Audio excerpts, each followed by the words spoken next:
Hey there. Subscribe to my channel. And also press this bell icon.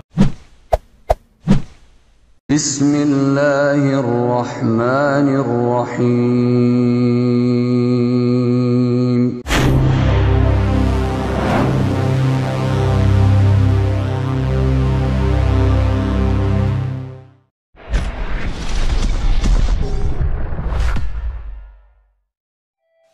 Bismillahirrahmanirrahim. Assalamualaikum warahmatullahi wabarakatuh.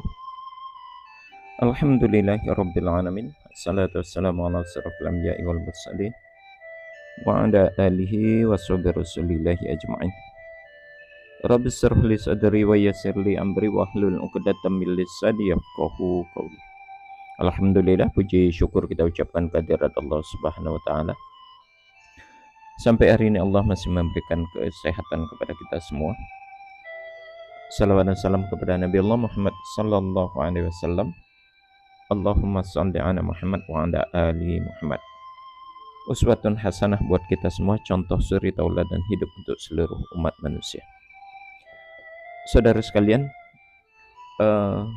doktrin tentang keimanan kekristenan seringkali digembor-gemborkan, seringkali disampaikan oleh para misionaris untuk menyebarkan keyakinan mereka. Salah satu yang sering kita dengarkan adalah bahwasanya dengan mengimani atau mempercayai Yesus sebagai Tuhan, maka akan diselamatkan.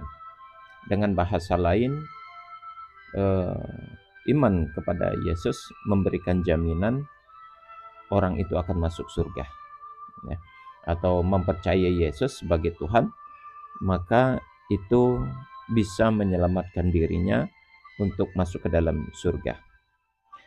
Nah, berkaitan dengan kalimat itu, salah seorang YouTuber, dan dia juga seorang pendeta, masih muda, Andre Tunggal, dalam channelnya dia menyampaikan bahwasanya tentang konsep keimanan itu masih banyak yang keliru. Seperti apa penyampaian dan penjelasan dari pendeta Andre Tunggal ini?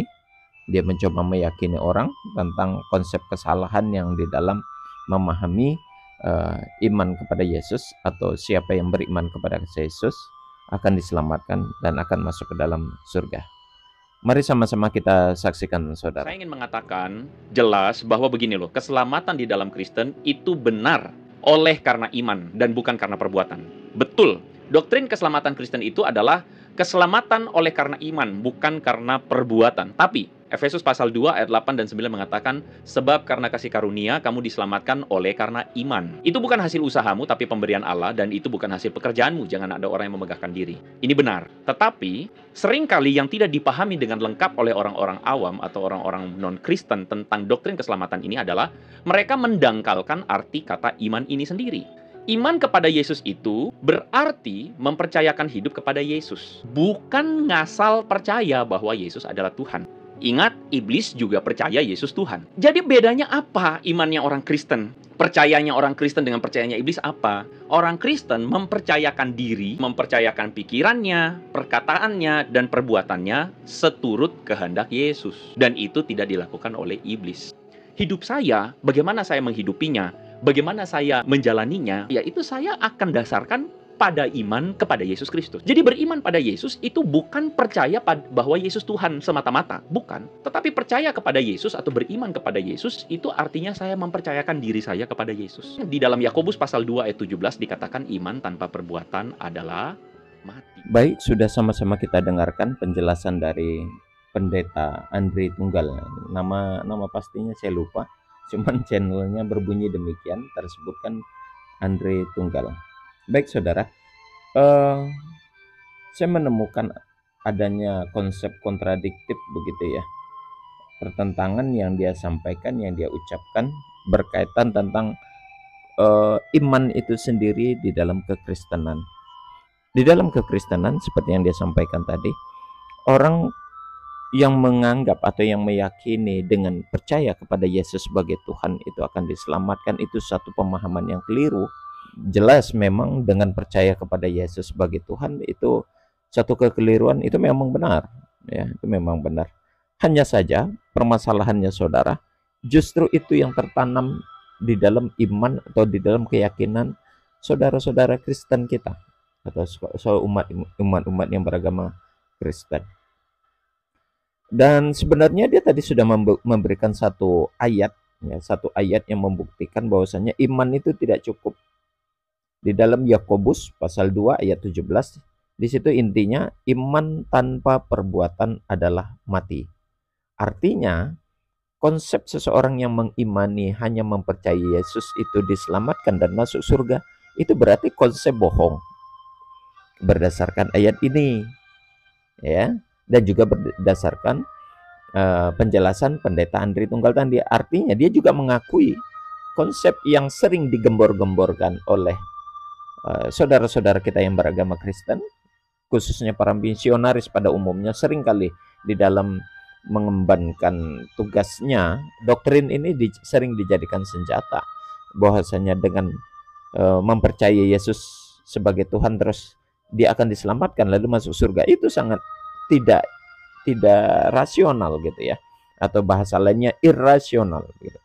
Nah, penjelasan satu sisi saya setuju dengan Pendeta Andri Tunggal. Hanya saja kalau itu dituduhkan kepada orang-orang di luar kekristenan, ya, itu kesalahan besar. Kami memang sudah mempercayai bahwasanya Yesus itu bukan Tuhan, itu memang sudah bulat begitu ya. Hanya saja justru itu tertanam di kalangan para misionaris sendiri. Mereka yang menggembar-gemborkan dengan percaya kepada Yesus pasti diselamatkan dan pasti akan masuk surga. Itu sering kali disampaikan oleh para misionaris. Jadi bukan orang-orang di luar kekristenan yang menyampaikan itu, justru yang mengajarkan itu orang-orang Kristen sendiri. Dan itu ternyata memang kalau kita sandingkan dengan Yakobus pasal 2 ayat 17 ini, itu termentahkan dan terbantahkan. Jadi doktrin itu tidak berlaku kalau kita sandingkan dengan Yakobus pasal 2 ayat 17. Itu yang pertama, saudara. Kemudian yang kedua, penjelasan yang disampaikan oleh Andri Tunggal, dia mengatakan iblis saja percaya kalau Yesus itu Tuhan. Tidak demikian, ya. Iblis tidak percaya Yesus itu Tuhan. Buktinya apa? Ya, Matius pasal 4 ayat 1 sampai 11 itu bukti ujian gitu ya. Diuji Yesus itu oleh iblis. Karena apa dia diuji? Ya karena iblis sendiri tidak percaya dan tidak yakin. Dia tidak meyakini Yesus itu sebagai Tuhan. Ya. Kisah ataupun cerita ujian yang dilakukan oleh iblis di dalam Matius pasal 4 ayat 1 sampai ayat 10 ya, yang berujung kepada jawaban Yesus untuk memerintahkan iblis menyembah dan mengabdi kepada Allah. Nah, ironinya di situ tuh. Ya. Wajar kalau iblis tidak percaya kepada Yesus karena justru Yesus sendiri memerintahkan iblis untuk menyembah, beribadah kepada Allah saja. Jadi konsep ketuhanan Yesus itu adalah Tuhan, itu sangatlah keliru karena Yesus sendiri memerintahkan atau ajarannya itu memerintahkan untuk menyembah kepada Allah. Ya, kepada Allah saja, tidak ada yang lain. Dalam Markus pasal 12 ayat 29 juga dinyatakan itu. Dengarlah hai Israel, Tuhan Allah kita, Tuhan itu Esa. Yohanes pasal 17 ayat 3. Mereka mengenal engkau satu-satunya Allah yang benar dan mengenal Yesus Kristus yang telah engkau utus. Penjelasan-penjelasan Yesus ini memberikan satu gambaran bahwasanya Yesus bukan Tuhan. Bahkan Yesus bertuhan kepada Allah.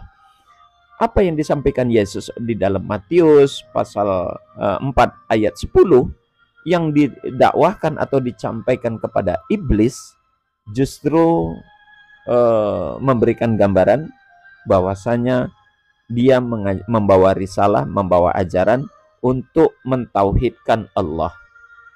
Markus pasal 12 ayat 29 juga demikian halnya. Allah itulah Tuhannya Bani Israel dan Tuhannya Yesus. Yohanes pasal 17 ayat 3, Allah lah satu-satunya Tuhan, Yesus hanya sebagai utusan. Jadi apa yang disampaikan oleh Andri Tunggal yang menyerahkan katanya berserah diri kepada Yesus yang meyakini Yesus sebagai Tuhan itu Yesus sendiri menolak dan membantah akan hal itu. Demikian saudara, tanggapan ini semoga bermanfaat dan dapat memberikan pencerahan kepada Andri Tunggal. Mungkin rasanya perlu mempelajari Alkitabnya sendiri lagi untuk lebih lanjut.